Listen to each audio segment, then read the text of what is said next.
All right, folks, back on the Bossman show, friend of the show, Atlanta's own, March's own, birthday coming up next week, mine Saturday. It's the one and only Amir Abdur-Rahim. Amir, how you doing, my guy? Man, boss man, I'm blessed. I can't complain at all, bro. I'm locked in, preparing, getting ready, man. But man, I'm blessed. That's all I can say. Man, Amir, I'm gonna go back to 4 years ago, man. You remember this chat we had Tuesday in December in Nashville at the hotel? I do. First year, man, like knowing what you were trying to do, hearing your vision, talk about an hour and a half in the hotel lobby at night, and seeing it come to fruition now. We talked about 4 years ago, man. It's like it's amazing seeing what you've done, man. Because I mean, I know what it was back then, and now see what you're doing right now.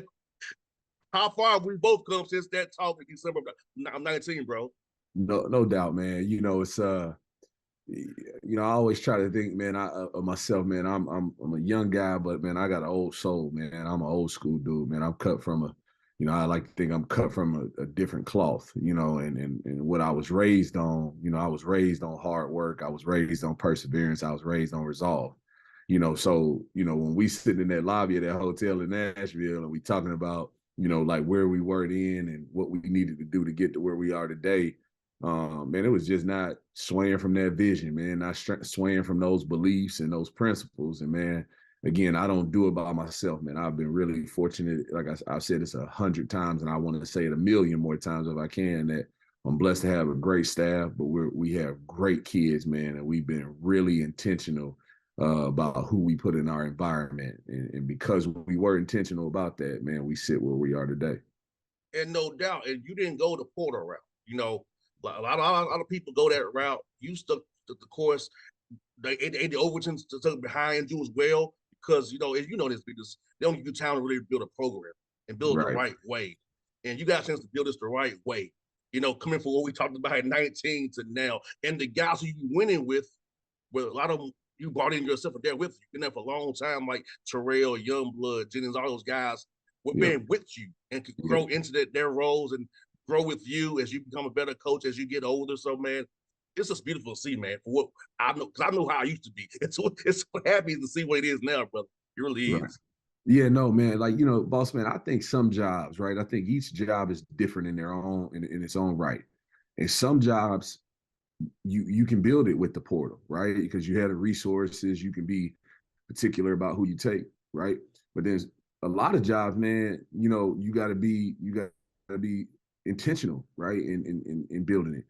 And so when I looked at Kennesaw State 4 years ago, man, the biggest thing I thought we had to have was an identity, and that identity, we wanted to do it with Georgia guys, right? We had an identity not only for our team, both on the court and off the court, but we had an identity for what, we thought it could look like from a support standpoint, right? Our first year we got here, man, we had two guys on our roster from the state of Georgia.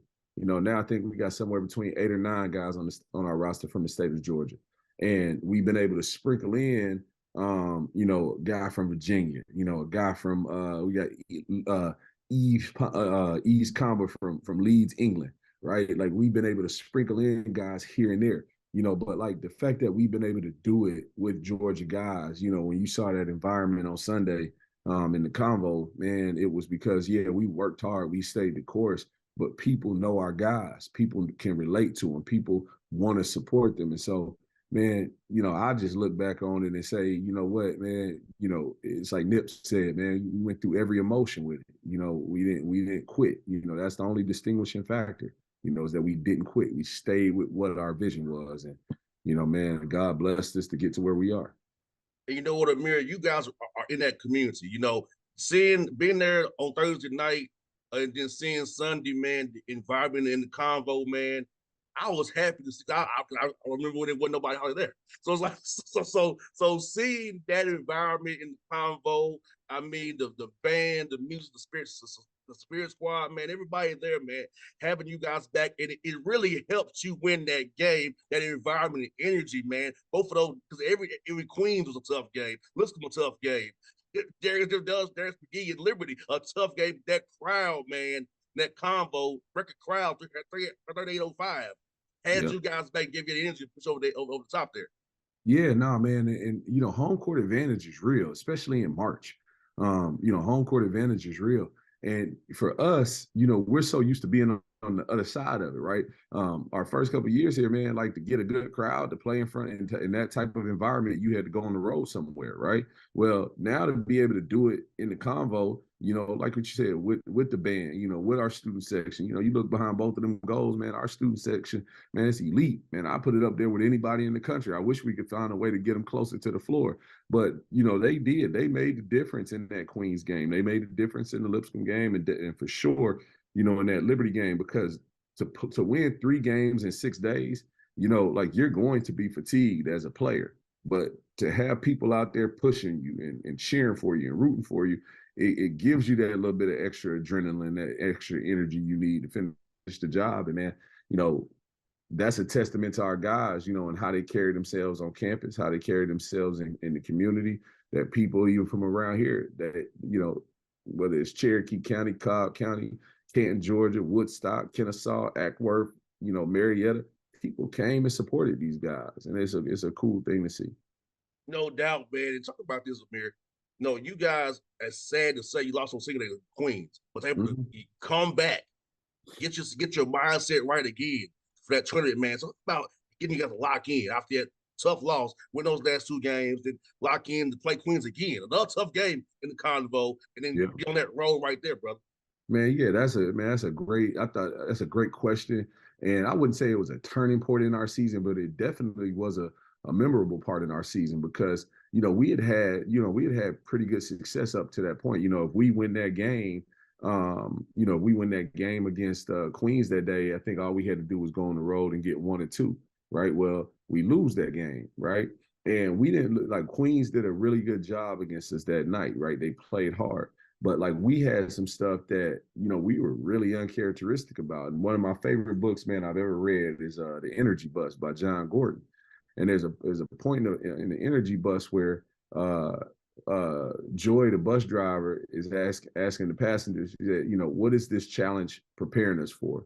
What is this challenge teaching us? And man, like on that Sunday after we lost to Queens, I posed those 2 questions to those guys, like, what is it, you know, what is this challenge teaching us? It's teaching us that, man, our approach to each day has to be on point. What is this challenge preparing us for? Hey, fellas, if we want to win the league, we're going to have to go win 2 games on the road, right? If we want to win the tournament, we're going to have to win 3 games in 6 days. So our mental toughness, our mental, our ability to fight through fatigue mentally had to be better. And I thought that's what that losing that Queens game, that's what it provided us. It gave us a chance to get recentered and get refocused on the things that really mattered. And Amir, your defense, man, I love how you all attack the 3-point line, brother. I love that because you're not now we didn't give you open threes. You can drive. We gonna get in our rotations, attack you, active hands always. Your guys are long and active. Terrell getting steals. I mean, your defense, I love it, man. I love watching. I wish more guys played like you. The defense, they will attack that 3-point line, and it helped hold Darius McGee, a heck of a player. The 14 points that's in that game on his Liberty Yeah. on Sunday, brother. Yep. Yeah, no, I'll tell you this, man, pound for pound, man, Darius McGee is probably the best dude I've ever coached against. And I've coached against some good ones. You know, I remember playing against Tyler Eulis when I was an assistant at A&M, man. He was defensive player of the year and player of the year in the SEC one year. And I mean, he had Jamal Murray on his team, I think, that year, you know, but like pound for pound, Darius McGee, I put him up there with the best of them. But, you know, boss man, like our defense improved because when, you know, going back to last year, man, we were looking at everything and our offensive numbers were good, you know, so on and so forth. And we were like, man, we got to put more of an emphasis on defense, right? We got good players now. They understand how we play. They know what we want to do offensively. But we thought to take the next step as a team, we needed to be better defensively. And for a team that, you know, hadn't been pushed to defend the way we asked them to defend this year, I thought their response and buy-in to that, man, was big time. You know, and again, yeah, Darius missed some shots he normally makes. So we were fortunate on Sunday now, right? But I think a lot of that I think some of that had to do with, you know, Case and Jennings. I think some of it had to do with Spencer Rogers. But I think a lot of it had to do with the fact that we defended Liberty as a team. Like it wasn't just about Darius McGee. We defended them as a team. And, you know, man, that's where we hang our hat. And that ultimately, like, that's where we won the game, you know. So, because to hold a team like that to 66 points, And a player like that to the numbers he had, man, you got to have good team defense. And Amir, I feel like this too, brother. Like you all won so many close games this year, man. I told you, we said this before off the air before. You can't practice that in practice. That's a game scenario, learning how to win close games. And the Yeah, fact that you all did it all year long, and that hey, it wasn't new to them. It was like, right, okay, we close right. game, make a stop, get a rebound, and free throws. I know it's been a tough thing for you all this year, but Mm. when it counted, you made them, which Yep. is very key as well. So all that clutch just came up right when it needed to win, right on time for you guys, man. Yeah, 100%. And, winning those close games, it dates back to, this core group, was our second year here, the COVID year, right? Like, I guess it was 2021, 2020-21 season. And I mean, we lost a lot of close games that year, right? Last year, you saw us, we won some close ones, but we also lost some close ones. We were able to win those close games this year, one, because we had been through that before, but it was more about these guys and their connection and their buy-in and their belief in one another. They weren't gonna let each other down. They weren't gonna let the next guy you know, not be they weren't going to not have the next guy's back, right? If he made a mistake or whatever it is. And so when you got connection like that, when you got buy-in like that, and it's a player-driven program like we had this year, man, you can do some special things and you can win some close games. Some people may call it luck. We call it preparation and belief. That's ultimately that's what it was for us. And Amir, you know this way as I do. A lot of these games are possession games. So fans Absolutely. can understand is the little things that the fan that you and I know about, those intangibles matter. Like like a stunt or a hedge or a free throw block out, a rebound, football, a loose ball. All them little things add up to wins and losses. But fans don't quite see it the way you and I see it, but fans will understand little things determine wins and losses in those games. Yeah, no question. I mean, the intangibles, man. My favorite part of the game the other day. Most people would probably say for them it was winning, right? But it was 2 points in the game where I was like, okay, we're gonna be fine. The first one was when Terrell had went to the basket a couple times, got hit. They didn't call a foul on him, and Terrell's going to the official at like a dead ball or something, like voicing to the official, hey man, that's a foul. And I think it was Brandon Stroud or Chris, one of them. I can't remember who it was. They grabbed him and they said, hey man, get focused. Don't worry about them. Right. I said, oh, okay. And then there was another point in the time where it was a loose ball on the ground, and we had 4 out of our 5 players on the ground for that loose ball.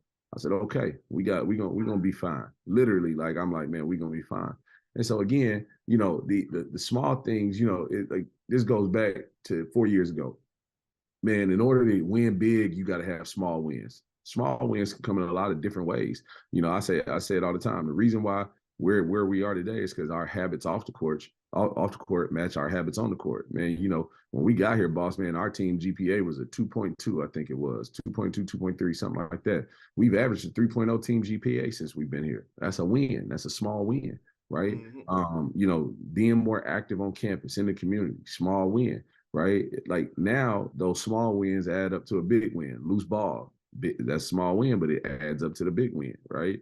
Holding each other accountable and allowing ourselves to be held accountable. A small win adds up to a big win. So, man, it's been, it takes time. Like we said to start this thing, it takes time. And I've been fortunate that I had an administration that, gave us time. No doubt, man. And I'm happy for Terrell because I remember seeing it at that game Belmont, man, how far his young brothers come. Truman MVP of the son, man. That's got to be like almost a son to you or a brother to you now. As long as he's been with you, got the Truman MVP there for you guys. Yeah, man. Terrell, I'd say brother, man, because he got great family, man. His mom and his dad, brothers and sister, grandparents, man, they traveled almost every road game we have, man. I don't think they missed one this year. I mean, we went all the way out to San Diego State, and I think they were at San Diego State. I know they drove up to Indiana. And so, man, to see where Terrell has come from to where he is today, and not only that, the belief in that his teammates have in him has allowed his leadership to grow in ways I don't even think Terrell realized he can grow. And so you talk about the smallest dude on the court most nights, biggest heart of anybody we played all year, man. You can't beat that dude, man. Can't beat him. I love his passion, Amir. Watching him against Lipscomb, man, his passion. He gets going. He gets going. I love that. It was like, yeah, he locked in. I mean, I was like, this dude is going to say, we're not going to lose tonight. I No, love this. Watch him up close, bro. Like, yeah, this dude is really the dude right now. I loving it. and man, I'm just telling you, he wasn't always like that, man. Like he was like really reserved, man. You heard me say before how he wouldn't talk, but it wasn't that. He just wouldn't like, he didn't always want to show emotion. It wasn't. It was uncomfortable for him. And I like, we preached to him, all these guys, a million times. Hey, man, like growth is where it's uncomfortable, but also success is where it's uncomfortable. Success is gonna find you where you're uncomfortable and getting better.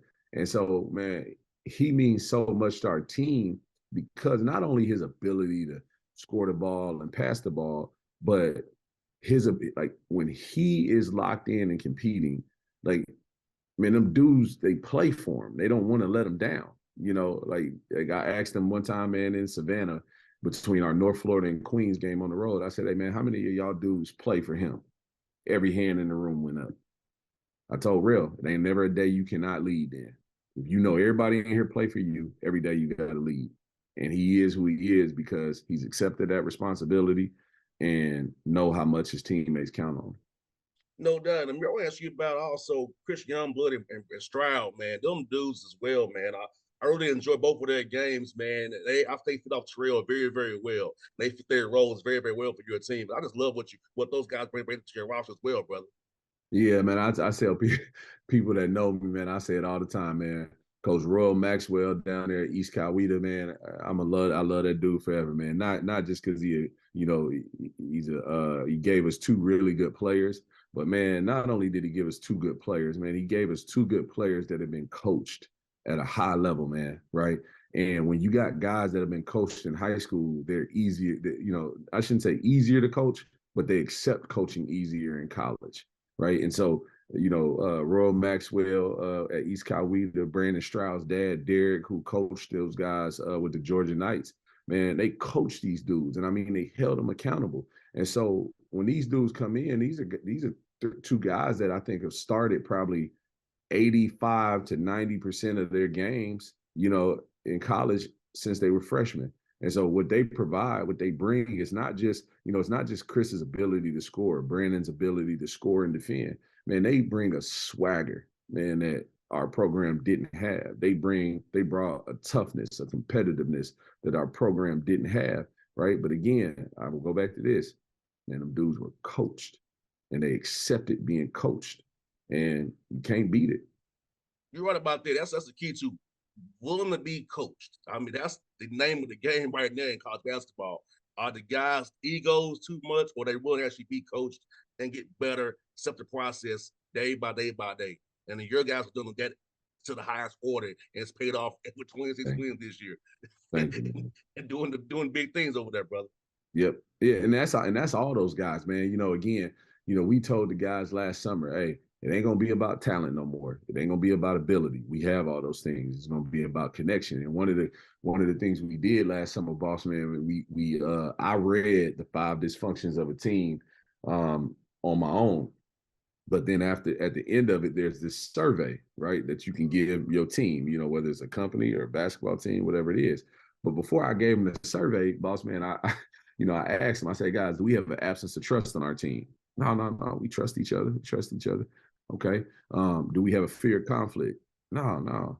Is there an avoidance of accountability? Is there inattention to results, so on and so forth? And to a man, all of them, no, right? That's in front of the group. Well, when you give them this individual sheet of paper, all right, and now they can actually write down there and they ain't nobody gonna know what they say. Man, they gave us them surveys back, man. We had all kind of dysfunction, right? And so like that marked or that sparked the conversation of it's not gonna be about ability. It's not gonna be about talent.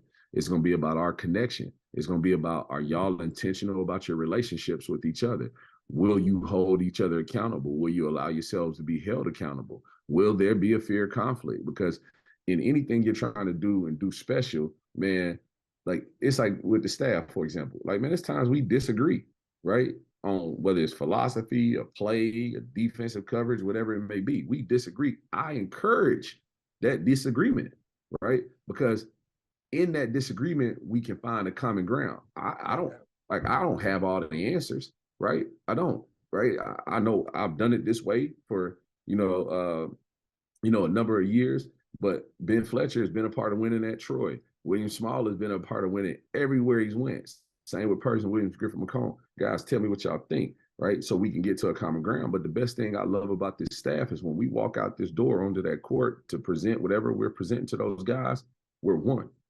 And that has allowed us to have the success we've had because those guys know, like, I can't go over here and talk to him and he's just going to agree with me. No, they going to be preaching what our message is. And it's been the biggest thing we have. Now, Amir, you all have a watch party on Sundays. Tell us about that watch party, man. The convo and how people come out there and get tickets to come celebrate with you all on Sunday. I'll be there too, by the way. Yep. But tell people what they can do for you guys. That's a big tempo, man. I'm glad you're gonna be here. No, so 5 o'clock on Sunday, doors will open. The selection show, I believe, starts at 6 o'clock, but 5 o'clock on Sunday at the Convo, 590 Cobb Avenue, Kennesaw, Georgia, 30144. I know our address. I'm where my feet are now. All right. It'll be open to fans. It'll be open to the community, man. We'd love you guys to come out and support the guys. And really, again, us going to the tournament for the first time, it's not just about me. It's not just about the team, man. This is about our community. I said this our first time we ever talked, Bossman. I said, man, look, we want to be Kennesaw's team. We want to be Cobb County, Cherokee County. We want to be their team. We don't want them to have to drive 30 minutes south, right, to get a good brand of basketball, to get a entertaining sports environment like what's right here. So they've been a part of us building this. You said it, 3805 on Sunday. It's been the largest crowd in Convocation Center history, right? Man, we're not here without the community. It's the best thing ever. So 5 o'clock, those doors are open. 6 o'clock, that selection show will come on, and at some point our name will be called, and we want people to enjoy that moment with us. No doubt, my brother. I'll be at the Hawks on play on Sunday, so I'll be there in my gear cheering you on, my guy. So I love seeing what happened because I told you this in the early interview, man. I know what it used to be. So see you through all this. I'm happy for you as a friend and as a man and seeing what you did, man. I'm so happy for you, brother. You're a real day one, boss, man. As people talk about day one, it's very few people that was in this thing day one and covering us throughout it consistently. And you've been one of those guys, man. I appreciate you for that, man. I salute you for that. That's real, man. Anytime, my brother Amir. I'll see you Sunday, my guy. Best luck to you, brother. My dog. I'll holler at you, man.